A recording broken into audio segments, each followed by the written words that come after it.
Hi hello ಎಲ್ಲರಿಗೂ ನಮಸ್ಕಾರ. ಶಾಂತಿ cooking and health ಟಿಪ್ಸ್ಗೆ ಸ್ವಾಗತ. ನಾನಿವತ್ತು ಕಾಬೂಲ್ ಕಡಲೆಯ ಬಟರ್ ಮಸಾಲ ಮಾಡ್ತಾಯಿದ್ದೀನಿ. ಚಪಾತಿ ಜೊತೆಗೆ ಅಥವಾ ಅನ್ನಕ್ಕೆ ಅಥವಾ ಪೂರಿಗೆ ತಿನ್ನೋಕ್ಕೆ ತುಂಬಾ ಚೆನ್ನಾಗಿರುತ್ತೆ. ಬನ್ನಿ ಹಾಗಿದ್ರೆ ಇದನ್ನ ಹೇಗೆ ಮಾಡೋದು ಅಂತ ನೋಡೋಣ. ಅದಕ್ಕಿಂತ ಮೊದಲು ಯಾರೆಲ್ಲ ನಮ್ಮ ಚಾನಲ್ನ ನೋಡ್ತಾ ಇದ್ದೀರಾ ಪ್ಲೀಸ್ ಲೈಕ್ ಆ್ಯಂಡ್ ಸಬ್ಸ್ಕ್ರೈಬ್ ಮಾಡಿ ಆ್ಯಂಡ್ ಸಪೋರ್ಟ್ ಮಾಡಿ. ಮೊದಲಿಗೆ ನಾನಿಲ್ಲಿ 7 ರಿಂದ 8 ಗಂಟೆಗಳ ಕಾಲ ನೆನೆಸಿಟ್ಕೊಂಡಿರುವಂತಹ ಕಾಬೂಲ್ ಕಡಲೆಯನ್ನು ಒಂದು ಕುಕ್ಕರ್ಗೆ ಹಾಕಿ ಜೊತೆಗೆ ಸ್ವಲ್ಪ ನೀರು ಮತ್ತು ಉಪ್ಪನ್ನು ಸೇರಿಸ್ಕೊಂಡು ಕುಕ್ಕರ್ನ ಕ್ಯಾಪ್ ಹಾಕಿ 2 ರಿಂದ 3 ವಿಸಿಲ್ ಹಾಕಿ ಬೇಯಿಸ್ಕೊಳ್ತಾ ಇದ್ದೀನಿ. ನಿಮಗೆ ಕಾಬೂಲ್ ಕಡಲೆಯನ್ನು ನೆನೆಸೋಕ್ಕೆ ಅಷ್ಟೊಂದು ಟೈಮ್ ಇರಲಿಲ್ಲ ಅಂತಂದರೆ ನೀವು ಮಸಾಲೆಯನ್ನು ಮಾಡ್ಕೊಳ್ಳೋಕ್ಕಿಂತ ಒಂದು ಅರ್ಧ ಗಂಟೆ ಅಥವಾ 1 ಅವರ್ ಮುಂಚೆನೇ ಬಿಸಿ ನೀರಿಗೆ ಹಾಕಿ ಇದನ್ನು ನೆನೆಸಿಟ್ಕೊಳ್ಳಿ. ನಂತರ ಕುಕ್ಕರ್ಗೆ ಸೇರಿಸ್ಕೊಂಡು ಒಂದು 5 ರಿಂದ 6 ವಿಸಿಲ್ ಹಾಕ್ಸ್ಕೊಂಡ್ರೆ ಇದು ಚೆನ್ನಾಗಿ ಬೆಂದ್ಕೊಳ್ಳುತ್ತೆ. ಕುಕ್ಕರ್ ವಿಸಿಲ್ ಆದಮೇಲೆ ಕಂಪ್ಲೀಟಾಗಿ ತಣ್ಣಗಾದಮೇಲೆ ನಾನು ಇದನ್ನು ಓಪನ್ ಮಾಡ್ತಾ ಇದ್ದೀನಿ. ನೋಡಿ, ಕಡಲೆ ಎಲ್ಲ ಬೆಂದಿದೆ, ಸ್ವಲ್ಪ ಗಟ್ಟಿಯಾಗಿಯೇ ಇದೆ, ಗಟ್ಟಿಯಾಗಿಯೇ ಇರಬೇಕು, ತುಂಬ ಮೆದುವಾಗಿ ಬೇಯಿಸ್ಕೊಳ್ಬಾರ್ದು.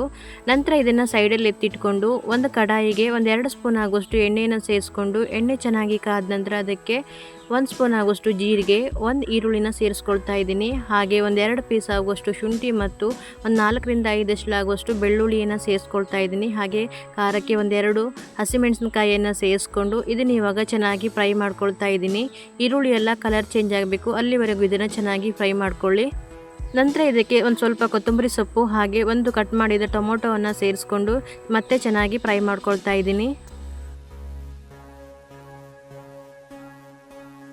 ಈ ಕಾಬೂಲ್ ಕಡಲೆ ಬಟರ್ ಮಸಾಲ ನಾವು ಹೋಟೆಲ್ಗೆಲ್ಲ ಹೋದವಾಗ ಯಾವ ರುಚಿ ಇರುತ್ತೋ ಅದೇ ರುಚಿಯಲ್ಲಿರುತ್ತೆ. ನಾನು ಹೇಳಿದ ರೀತಿಯಲ್ಲೇ ಮಾಡಿದ್ರೇ ಒಂದ್ಸಲ ಟ್ರೈ ಮಾಡಿ ನೋಡಿ. ಇವಾಗ ಟೊಮೊಟೊ ಮತ್ತು ಈರುಳ್ಳಿ ಎಲ್ಲ ಚೆನ್ನಾಗಿ ಫ್ರೈ ಮಾಡ್ಕೊಂಡಿದ್ದೀನಿ. ಇದನ್ನು ಇವಾಗ ಪೂರ್ತಿಯಾಗಿ ತಣ್ಣಗಾದ್ಮೇಲೆ ಒಂದು ಮಿಕ್ಸಿ ಜಾರಿಗೆ ಸೇರಿಸ್ಕೊಳ್ತಾ ಇದ್ದೀನಿ.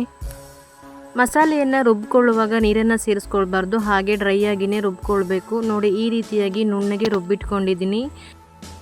ನಂತರ ಒಂದು ಕಡಾಯಿಗೆ 1 ಸ್ಪೂನ್ ಆಗುವಷ್ಟು ಬೆಣ್ಣೆಯನ್ನು ಸೇರಿಸ್ಕೊಳ್ತಾ ಇದ್ದೀನಿ. ನೀವೇನಾದರೂ ಜಾಸ್ತಿ ಮಸಾಲೆಯನ್ನು ಮಾಡ್ತಾಯಿದ್ದೀನಿ ಅಂತಂದರೆ 2 ರಿಂದ 3 ಸ್ಪೂನ್ ಆಗುವಷ್ಟು ಬೆಣ್ಣೆಯನ್ನು ಸೇರಿಸ್ಕೊಳ್ಳಿ. ನಾನಿಲ್ಲಿ ಸ್ವಲ್ಪ ಮಾಡ್ತಾಯಿದ್ದೀನಿ, ಹಾಗಾಗಿ 1 ಸ್ಪೂನ್ ಆಗುವಷ್ಟು ಬೆಣ್ಣೆಯನ್ನು ಸೇರಿಸ್ಕೊಂಡಿದ್ದೀನಿ. ನಂತರ ಒಂದು ಅರ್ಧ ಸ್ಪೂನ್ ಆಗುವಷ್ಟು ಜೀರಿಗೆಯನ್ನು ಸೇರಿಸ್ಕೊಳ್ತಾ ಇದ್ದೀನಿ. ಹಾಗೆ ಒಂದು ಕಟ್ ಮಾಡಿದ ಈರುಳ್ಳಿಯನ್ನು ಸೇರಿಸ್ಕೊಳ್ತಾ ಇದ್ದೀನಿ. ನಂತರ ಈರುಳ್ಳಿಯನ್ನು ಚೆನ್ನಾಗಿ ಫ್ರೈ ಮಾಡ್ಕೊಳ್ಳಿ. ನೋಡಿ, ಸ್ವಲ್ಪ ಕಲರ್ ಚೇಂಜ್ ಆಗೋ ತನಕ ಈರುಳ್ಳಿಯನ್ನು ಚೆನ್ನಾಗಿ ಫ್ರೈ ಮಾಡ್ಕೊಳ್ಬೇಕು. ನಂತರ ಇದಕ್ಕೆ ರುಬ್ಬಿಟ್ಕೊಂಡಿರುವಂತಹ ಮಸಾಲೆಯನ್ನು ಸೇರಿಸ್ಕೊಳ್ತಾ ಇದ್ದೀನಿ. ಹಾಗೆ ಸ್ವಲ್ಪ ನೀರನ್ನು ಸೇರಿಸ್ಕೊಂಡು ಈ ಈರುಳ್ಳಿ ಜೊತೆ ಒಗ್ಗರಣೆ ಜೊತೆ ಹೊಂದ್ಕೊಳ್ಳೋ ಹಾಗೆ ಇದನ್ನು ಚೆನ್ನಾಗಿ ಮಿಕ್ಸ್ ಮಾಡ್ಕೊಳ್ತಾ ಇದ್ದೀನಿ. ಸೇರಿಸ್ಕೊಂಡಿರುವಂತಹ ಮಸಾಲೆ ಎಲ್ಲ ಚೆನ್ನಾಗಿ ಫ್ರೈ ಮಾಡ್ಕೊಂಡ ನಂತರ ಇದಕ್ಕೆ 1/4 ಸ್ಪೂನ್ ಅರಿಶಿನ ಪೌಡರ್, 1 ಸ್ಪೂನ್ ಧನಿಯಾ ಪೌಡರ್ ಹಾಗೂ 1.5 ಸ್ಪೂನ್ ಆಗುವಷ್ಟು ಖಾರ ಪೌಡರನ್ನು ಸೇರಿಸ್ಕೊಳ್ತಾ ಇದ್ದೀನಿ. ನಿಮ್ಗೆ ಇಲ್ಲಿ ಖಾರ ಜಾಸ್ತಿ ಬೇಕು ಅಂದರೆ ನೀವು ಸ್ವಲ್ಪ ಜಾಸ್ತಿ ಖಾರ ಪೌಡರನ್ನು ಸೇರಿಸ್ಕೊಳ್ಳಿ.